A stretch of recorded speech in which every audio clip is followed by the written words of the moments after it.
पहले शर्मा जी, शर्मा जी इस्लाम उस को पर आते हैं, उस पे आपको आते नया हैं। बनाना पड़ेगा। हम वो बनाते हैं नया, आपसे पूछ के बनवाते हैं, आपकी परमिशन से और सर्टिफिकेट से बनवाएंगे नया। शर्मा जी आपसे ही पूछेंगे जब नया बनाने लगेंगे, जरा रुक जाइए।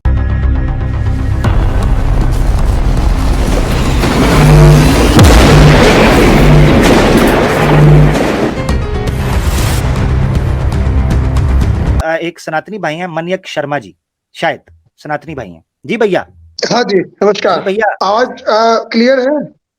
जी जी क्लियर है भैया। अच्छा, मुझे कोई बहस तो नहीं करनी है, बट एक बात मैं बताना चाहता हूँ जो मैंने फील किया है। जी जी जी जी बताइए। हिंदुइज्म में वेदों का बहुत अपोज करके एक नई स्ट्रीम निकाली थी जी जी। भगवान बुद्ध ने। ठीक। और उसके बाद में बहुत सारा चर्निंग होता रहा है, बहुत सारी धाराएं उसमें उसमें धाराएं बनती गई हैं, और एक नास्तिक दर्शन की भी धारा है। ठीक। जी जी चलिए आगे। ठीक है, अगर आप जी। एथिस्ट हो तो भी आप सनातन धारा से अलग नहीं हो, तो आप ये ऐसी चर्निंग को के लिए इस्लाम को भी तैयार होना पड़ेगा। अच्छा। अब वो चर्निंग का टाइम आ गया जब आपको इस्लाम के कोई आउटडेटेड कंसेप्ट छोड़ने पड़ेंगे। हम्म हम्म। जी जी, अगर आप ये कह रहे हैं कि हिंदुइज्म की स्ट्रीम से थोड़ा सा अलग होकर, वेदों से ठीक है, हटकर बोलिए। बुद्धिस्ट आइडियोलॉजी जो है या जैन आइडियोलॉजी जो है वो सामने आई, तो क्या वेदांतियों ने उसको एक्सेप्ट किया? सत्यार्थ प्रकाश में स्वामी दयानंद सरस्वती साहब ने पूरा एक चैप्टर हम्म। बांधा है कि जिस चैप्टर में उन्होंने लिखा कि शंकर आचार्य जी ने डिबेट्स के जरिए बुद्धिस्ट फिलॉसफी को और जैन फिलॉसफी को एथियस्टिक फिलॉसफी करार देते हुए उसको रद्द किया और कहा कि ये वैदिक फिलॉसफी नहीं है। ये सत्यार्थ प्रकाश में वेदांतियों ने, ज्ञानियों ने यह बात की। अब मुझे अगर बताएं कि अगर एक नास्तिक भी वेदांती हो सकता है या वैदिक फिलॉसफी का फॉलो करने वाला हो सकता है, तो शंकराचार्य को क्या पड़ी थी डिबेट करने की? या आर्य समाज क्यों कहते हैं इस चीज के ऊपर ईश्वर का उस पर ईमान होना चाहिए? वो तो नहीं कहते कि नास्तिकता हिंदुइज्म में सनातन है, ये तो आजकल के मॉडर्न स्कॉट ने मान लिया। तो इस्लाम तो बाद में नहीं, आएगा, ये पहले जो वैदिक फिलॉसफी को ये फॉलो किया देखो जाएगा जी। देखो दो हाँ, देखो, हाँ, मैं आपकी बात समझ गया। नहीं नहीं, देखो, शंकराचार्य और जो बुद्धिस्ट में जो लड़ाई हुई है, ये बहुत टाइम से लड़ाई चली है। और इसमें दो धाराएं हैं, एक श्रवण धारा है और एक ब्राह्मण धारा है। श्रवण जो है शमन जो धारा है वो बुद्ध और महावीर की धारा है। और वो कहते हैं कि यज्ञ करने की जरूरत नहीं है, इबादत करने की जरूरत नहीं है, ईश्वर को मानने की जरूरत नहीं है। आप अपने आप को अंदर ध्यान करो और अपनी आत्मा के अंदर उसके प्रकाश को अनुभव करो, तो आपको परम ज्ञान मिल जाएगा। लेकिन जो हिंदू थे, वैदिक थे, वो बोलते थे कि जब तक आप ईश्वर की उपासना नहीं करोगे तब तक आपको ज्ञान नहीं मिलेगा। तो ये लड़ाई तो बहुत हजारों सालों तक चली है, और शंकराचार्य ने उनका खंडन किया है। लेकिन अभी आज की तारीख में जो सनातन है, हम जो सनातन समझते हैं, वो इंडिया के अंदर से जो निकले हुए रिलीजन है, उनके लिए एक कॉमन टर्म यूज कर ली जाती है।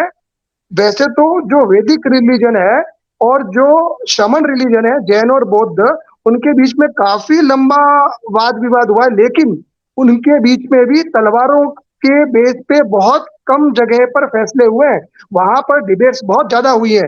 लेकिन मैं इस्लाम के अरेबिक कल्चर में काफी एक पावर गेम हुआ है। वो तो अभी अब छोड़ें। आपको थोड़ा इसको वो अभी रिफाइन छोड़ें। करना पड़ेगा। उस पे आते हैं, जरा आप मेरी बात सुनिएगा। जो आपने पहले बयान किया है, पहले इस्लाम को मैं इस्लाम को शर्मा जी इस्लाम उस को पर आते हैं। उस पे आपको आते नया हैं। बनाना पड़ेगा। हम वो बनाते हैं नया, आपसे पूछ के बनवाते हैं, आपकी परमिशन से और सर्टिफिकेट से बनवाएंगे नया। शर्मा जी आपसे ही पूछेंगे जब नया बनाने लगेंगे, जरा रुक जाइए। अच्छा शर्मा जी बात सुनिएगा। अरे आपने जो ऐसा नहीं, सुनो, सुन लेना आप जरा, एक काम करो। सुन ले जरा, आप मेरी बात तो सुनिए, मैं एक बात शर्मा जी कहने लगा सुनिए। था। सुनिए तो ये सुनिए। आपने ये कहा कि शंकर आचार्य जी और जो जैन थे, बुद्ध थे, उनके अंदर जो धाराएं थी उसकी वजह से ये मामला हुआ था, कि वो सिर्फ इतना कहते थे कि जो वैदिक हैं या शंकराचार्य जी, वो धारा ब्राह्मण धारा जो है वो ये कहती थी कि आप ईश्वर की उपासना करें। वो कहते थे नहीं, अपने अंदर तलाश करो और उसके अंदर गुम हो जाओ। इतनी बात नहीं थी।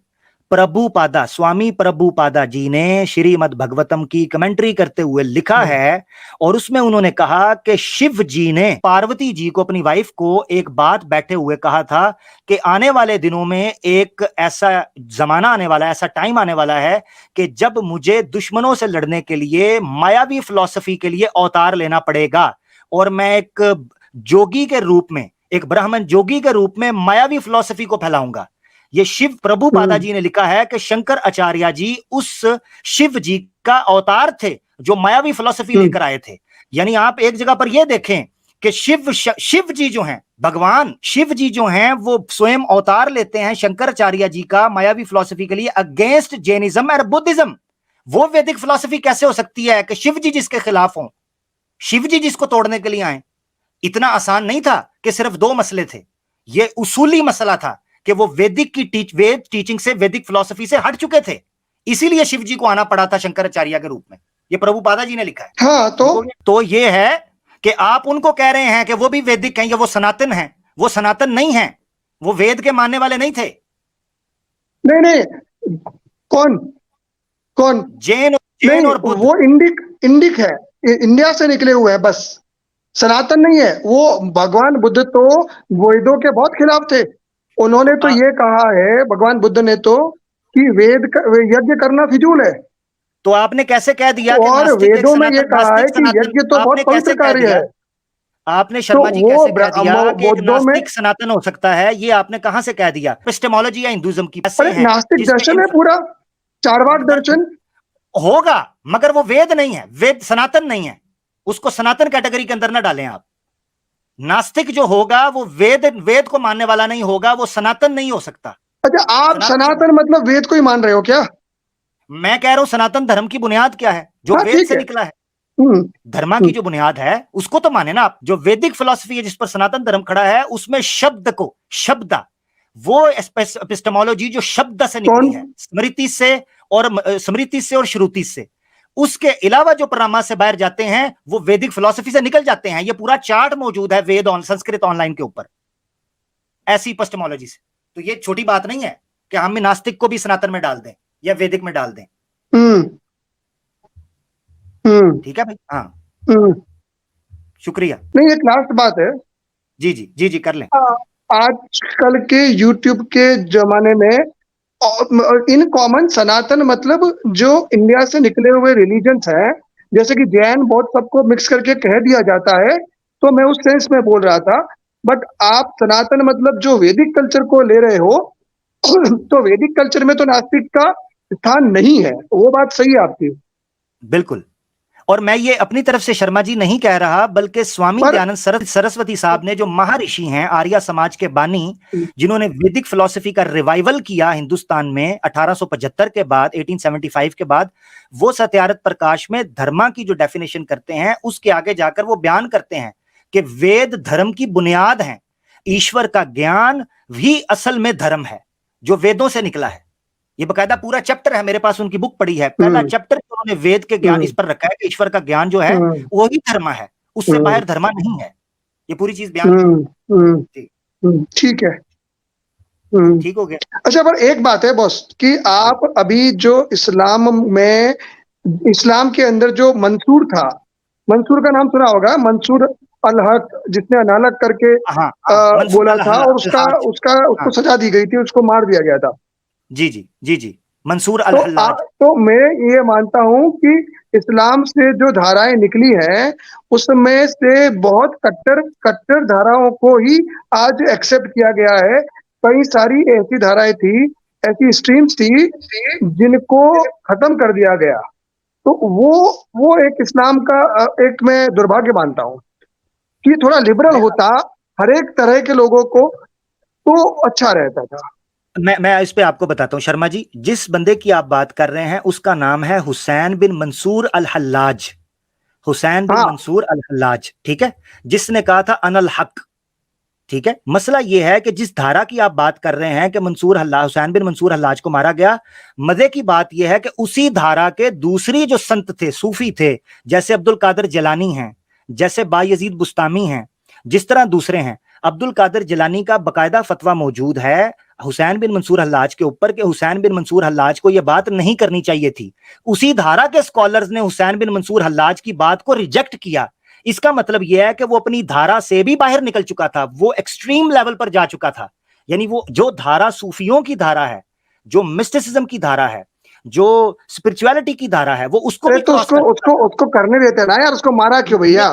क्योंकि वो इस्लाम नहीं था ना, यही तो आपको बता रहे हैं कि आप उसको इस्लाम की धारा समझ रहे हैं। वो बंदा अपनी बात से पीछे नहीं हट रहा था। और मजे की बात आपको बताता हूं, हुसैन बिन मंसूर हल्लाज को आपने नहीं पढ़ा। हुसैन बिन मंसूर हल्लाज ने अपने अच्छा उस्ताद आप की, ये भी सुन लेना जरा, सुन ले, मैं आपको बताता हूं, थोड़ा सा आपके नॉलेज में भी इजाफा हो जाएगा। हुसैन बिन मंसूर अल हल्लाज जो है, जब उसको टांगा गया, पकड़ा गया, उस पर केस हुआ, 21 दिन तक उस वक्त के काजी ने 21 दिन तक उस वक्त के काजी ने उसके साथ केस किया, दलाइल पर बात की। शाह वलीउल्लाह मोहद्दस दिलवी साहब ने लिखा है और कई लोगों ने उस पर बात की है अपनी तसव्वुफ की किताबों के अंदर। उस बंदे ने खुद माना इस चीज को कि मेरे उस्ताद ने मुझे बददुआ, उसके गुरु ने, हुसैन बिन मंसूर हल्लाज के गुरु ने उसको बददुआ दी थी, क्योंकि उसने गुरु का ज्ञान चुरा कर भागा था। और जिस गुरु ने उसको बददुआ दी थी कि तुम्हें इस चीज की सजा मिलेगी इसी दुनिया के अंदर, तुम इबरत का निशान बनाए जाओगे, हुसैन बिन मंसूर हल्लाज को पता था इस चीज का। लिहाजा जिस धारा की आप बात कर रहे हैं, उस धारा के बारे में अगर आप ज्ञान हासिल करेंगे, आपको पता चलेगा कि हुसैन बिन मंसूर हल्लाज उसी धारा के मुताबिक मार देना चाहिए था। यानी उस धारा के ज्ञानियों को यह पता था कि यह बंदा गलत बात कर रहा है, उसको इस्लाम नहीं कहा जा सकता था। प्यारे भाई शर्मा जी, ये है मसला। अच्छा ठीक है, वो क्या कह रहा था? वो ये कहता था कि मेरे अंदर खुदा है, मैं खुदा हूं। तो भैया ये बात तो यार मतलब, ये हाँ बात तो इस्लाम, ये तो बात इस्लाम नहीं है ना, इंडिया ये में बात बहुत लोगों ने बोली है, तो बोलते रहे, कबीर ने बोली है, कबीर बहुत लोगों संत ने अपने आप बोलता को, रहे, कबीर संत बोलता रहे, दूसरे संत बोलते रहे, हमें कोई बुद्ध ने उससे बोली मसला है। नहीं। बुद्ध ने बोली होगी, दूसरे लोगों ने बोली है, कई अवतारों ने तो भी यही बात की है ना। राम और कृष्णा भी यही कहते थे ना कि हम भगवान का अवतार हैं, उन्होंने भी यही बोला है कि हम भगवान का खुद स्वयं अवतार हैं, हमें उससे मसला नहीं है। मगर इस्लाम नहीं है ये। आप पता क्या कहना चाह रहे हो, दो चीजों में फर्क समझो। आप कह रहे हो कि इसने बोला, ऐसा क्यों किया। मैं ये कह रहा हूं वो इस्लाम नहीं है, आप ये समझ रहे हो, आपको हम्म मिसकंसेप्शन ये हो रही है कि वो इस्लाम हम्म की धारा है, जबकि वो इस्लाम की धारा हम्म नहीं है। ये मैं समझा रहा हूं आपको। ठीक है भैया, मैं ये गुजारिश, काफी टाइम हो गया अच्छा शर्मा जी आपके साथ। आपके वही है ना, थोड़ा रिजिड है, थोड़ा कंसेप्ट थोड़ा रिजिड है आपका, बस यही है इशू। हमारे हमारे हाँ बिल्कुल ऐसे नहीं ही ठीक है, है, जैसे नहीं जैसे बढ़िया है, अच्छा लगा, आपका नॉलेज अच्छा लगा। शर्मा जी आपसे इजाजत लेते हैं, ठीक है। ओके अपना ख्याल रखिएगा, ओके, अपना ख्याल रखिएगा। Thank you. Okay, okay, thank you, thank you.